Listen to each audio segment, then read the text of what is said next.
dot product of two vectors.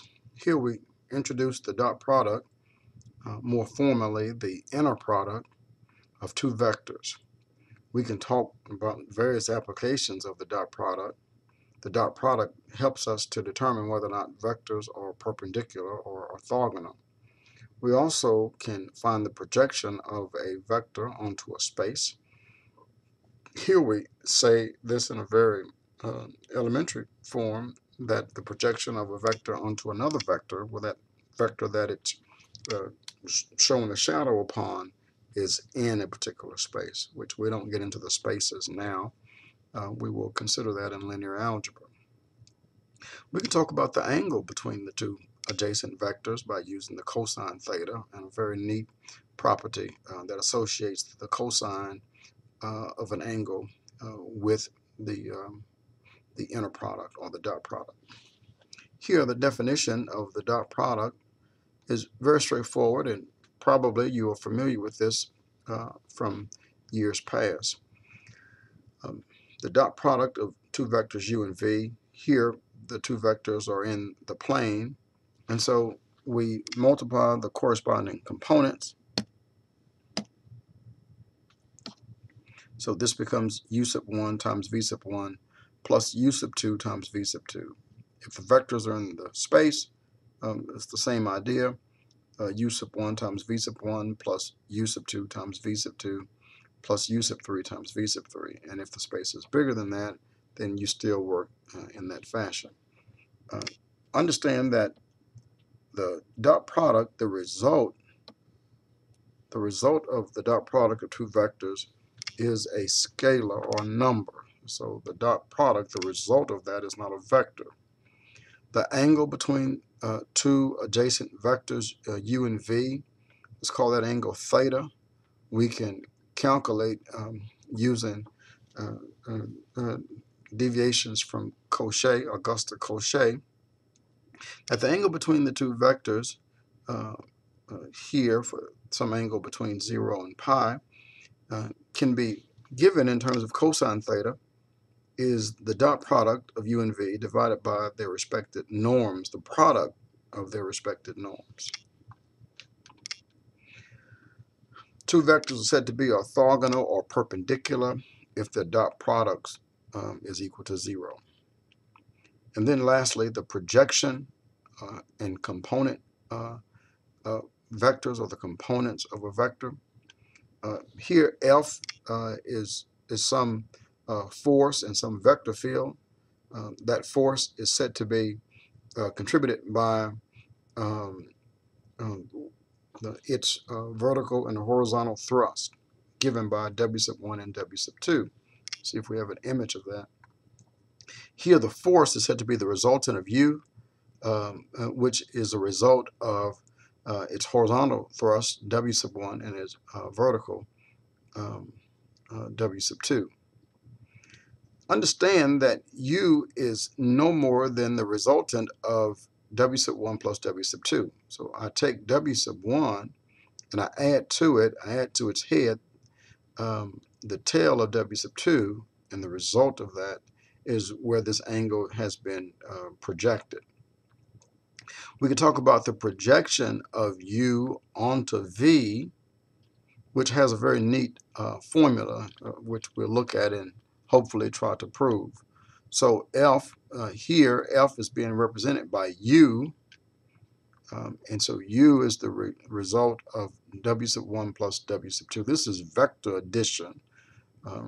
From this equation, this is the direct sum for abstract algebra. This direct sum is as a result of vector addition. We get very neat properties in mathematics. So we see F here represented by U. Let's look at the graph.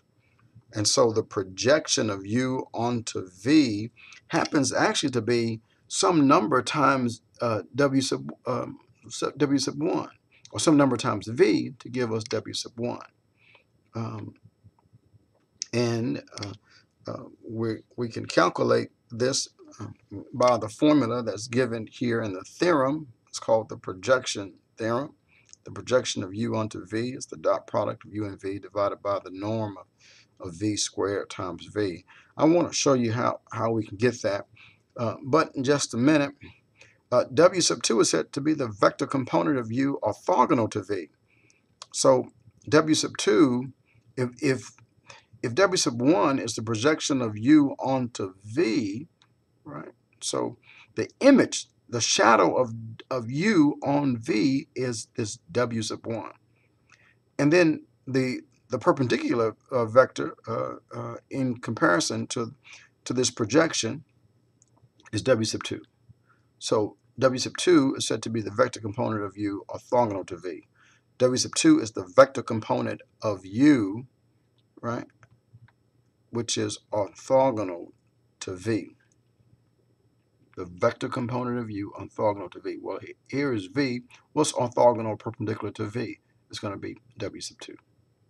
So we call W sub 2 is really the projection of u onto the perpendicular form here of v, and that's what we get there. Let's see if we can prove these notions. Most important, I want you to be able to see, how do they get this? Because it's just not intuitive.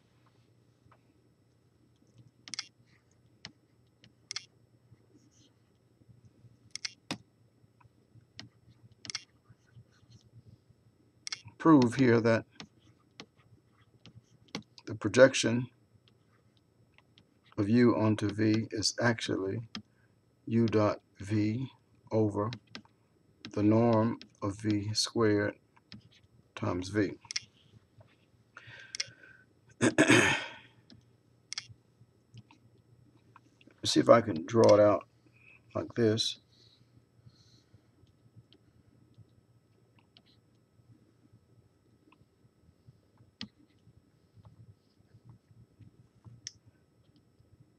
We have v.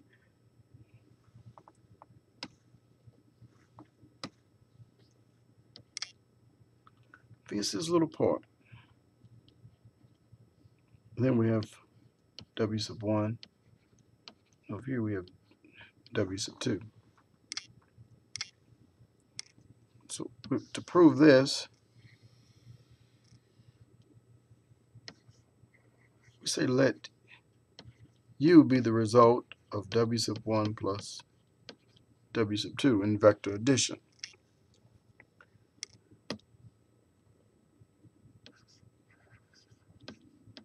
Let a be a real number, it's a scalar,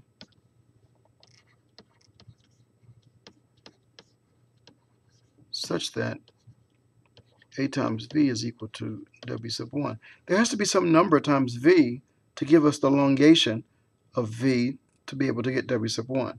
So let a be that factor of v that gives us that, right?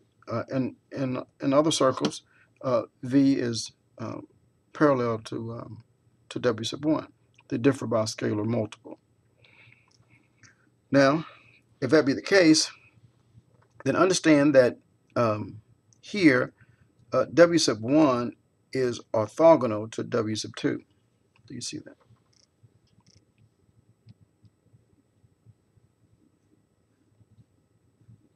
So here, notice that W sub 1 and W sub 2 are orthogonal. We have the neat property that if two vectors are orthogonal, their dot products are equal to 0. So here, this implies that the dot product of W sub 1 and W sub 2 is 0. But W sub 1 is A times V. So that is A times V dot with W sub 2. But what's W sub 2? W sub 2 is U minus W sub 1.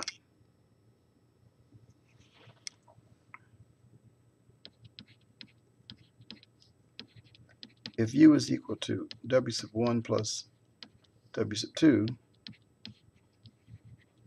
then W sub 2 is equal to U minus W sub 1. So this is AV dot with U minus W sub 1. This is equal to 0. So this is the dot product. So this is A times V. It's a scalar times a vector. And this is the dot product with U minus A times V dot product there with W sub 1. That's equal to 0. But W sub 1 is A times V.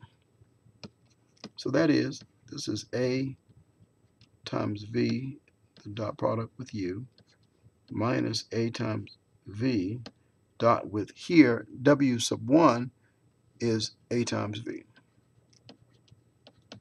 It's equal to 0.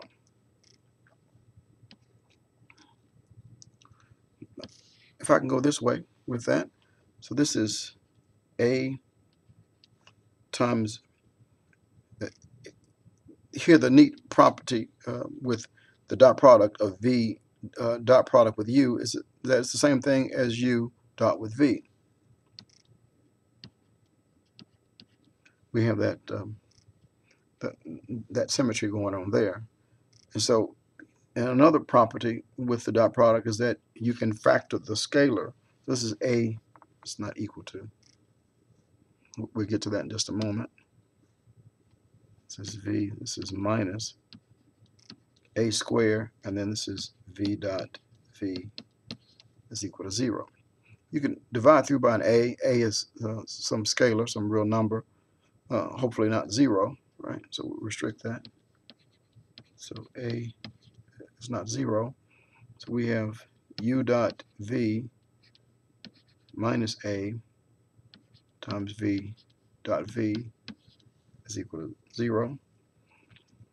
So here we have the dot product of U and V is equal to A times the dot product of V with and V. Now, something that you ought to note about the dot product of a vector with itself is that it's equal to its norm squared. It's another way of writing that. So see if I can write it on this side. This is A V dot with V is equal to U dot with V.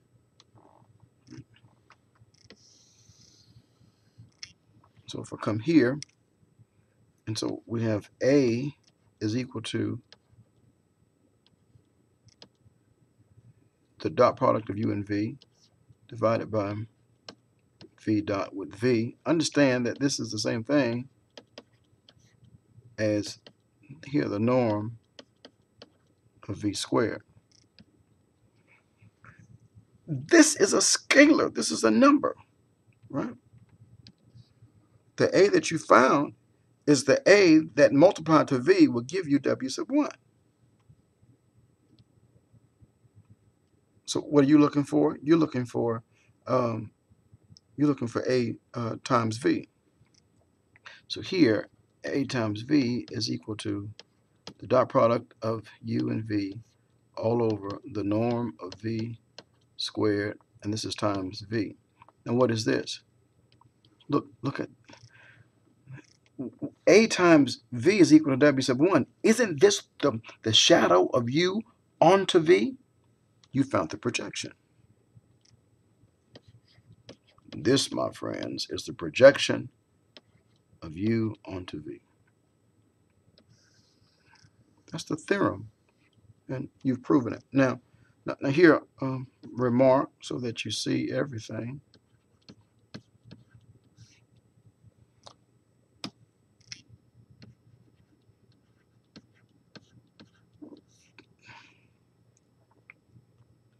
Do you understand that if you look at here the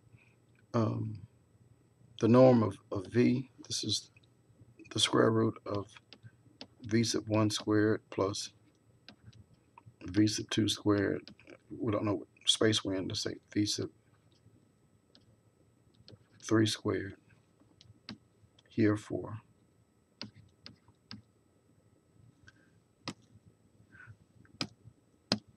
V is is a vector in the third Euclidean space. So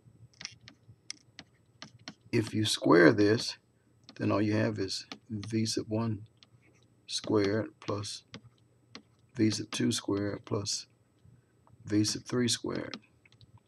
But isn't this v dot with v? It's not clear. It's a 2 and this is a 3, right? If v is v sub 1 comma v sub 2 comma v sub 3 dot product with itself, v sub 1 comma v sub 2 comma v sub 3 comma, don't you get v sub 1 squared plus v sub 2 squared plus v sub 3 squared? So saying the norm of v squared, that's the same thing as saying that's the dot product of v with itself.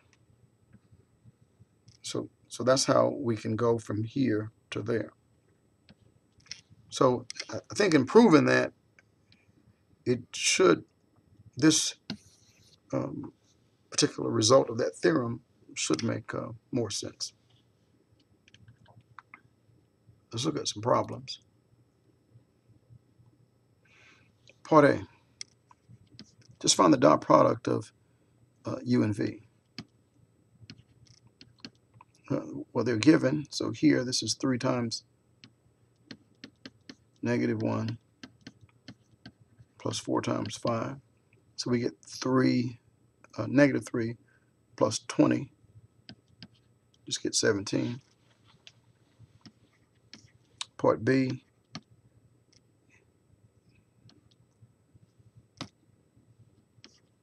The dot product of u with itself.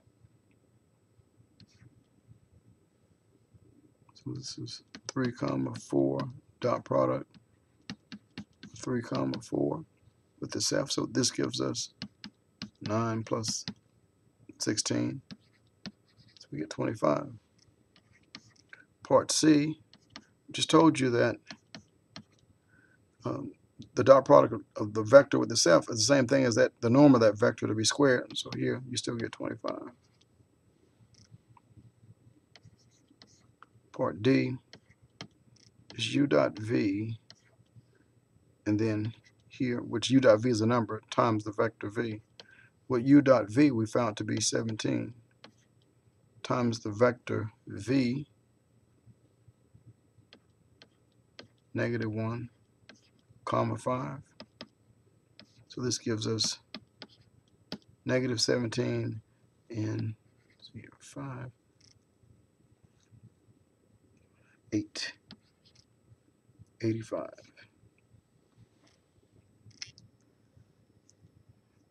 And then part E, this is u dot with 2 times v.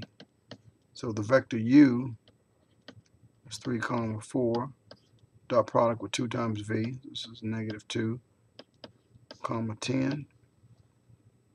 And you could have just said this is 2 times that dot product up there is the same thing. But anyway, this is negative 6 plus 40, and that gives us 34. 2 times 17, 34.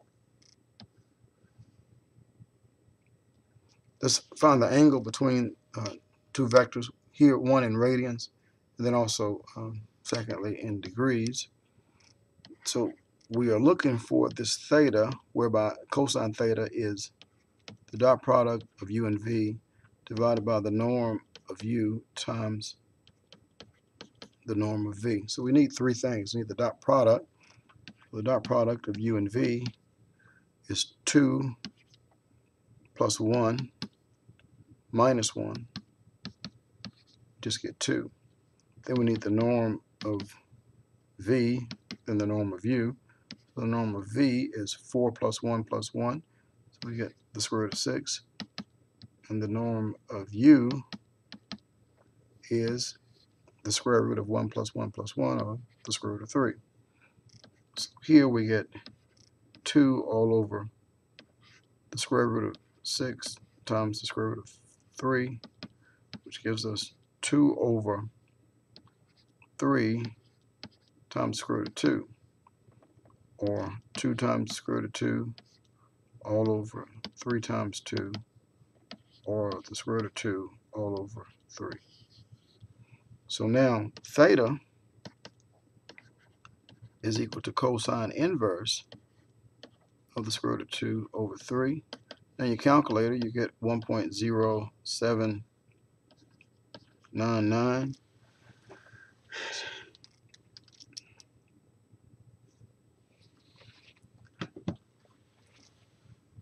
That's in radians. Part B, here, theta is equal to 1.0799. We convert that to degrees, multiplied by 180 degrees, divided by pi. And that gives us 61.9.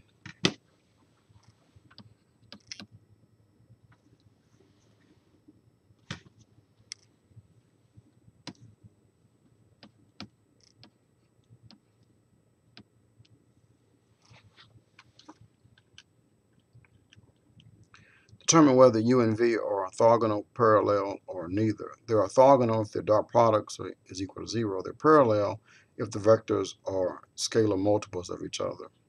Well, we can rule out parallel. U and V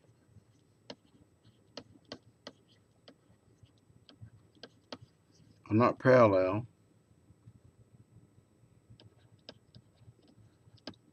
since U cannot be written as some scalar times V, or even vice versa, or V cannot be written as some scalar times U. Right?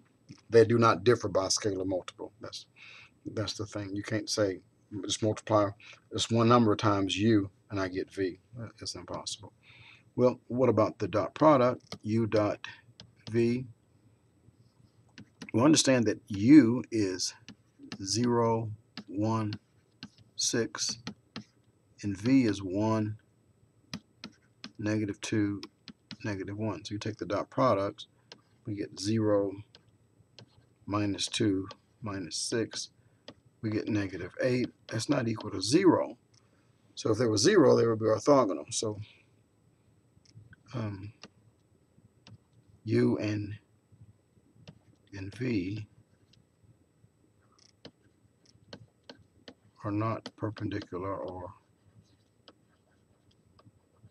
orthogonal. They are neither. I don't know if that's correct grammar for an answer, but they're neither parallel nor orthogonal. What about here? Let's see. U dot V, this is -2 plus 3 minus 1, gives us 0. So U and V are orthogonal.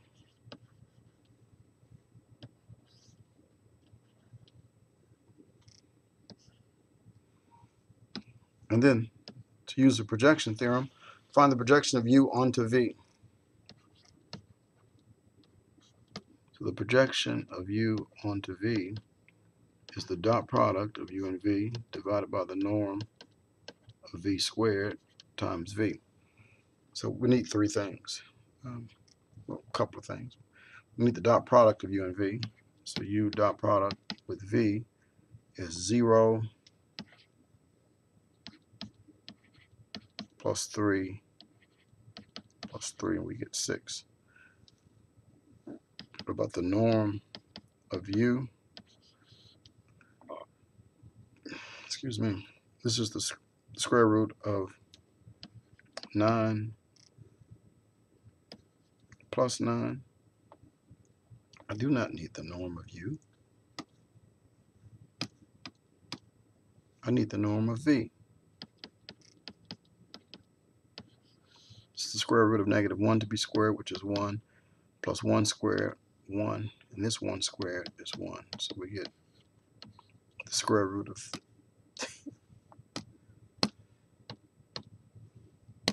the square root of 3. Okay, so this is the dot product, which is 6 all over. Here, this norm squared is just 3, right? The norm is the square root. To be squared, we just get 3 times the vector v, negative 1, 1, and 1. Well, this here, this projection of u onto v, this is just 2 times all of that. So this is negative 2, 2, and 2.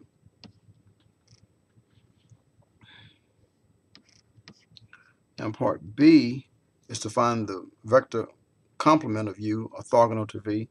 That's w sub 2. So remember that u is equal to w sub 1 plus w sub 2. The orthogonal complement is w sub 2, or the vector in the orthogonal complement. This implies that w sub 2 is u minus w sub 1. So we're looking for w sub 2. It's going to be u, and u is 0, 3, 3 minus w sub 1 we just found, which is negative 2, comma 2, comma 2. So we get 0 plus 2 is 2, 3 minus 2 is 1, then 3 minus 2 is 1.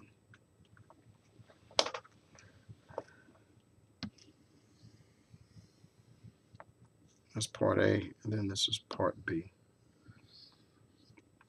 Well, that's all I have for you, I think. Yep, that's it. Thank you.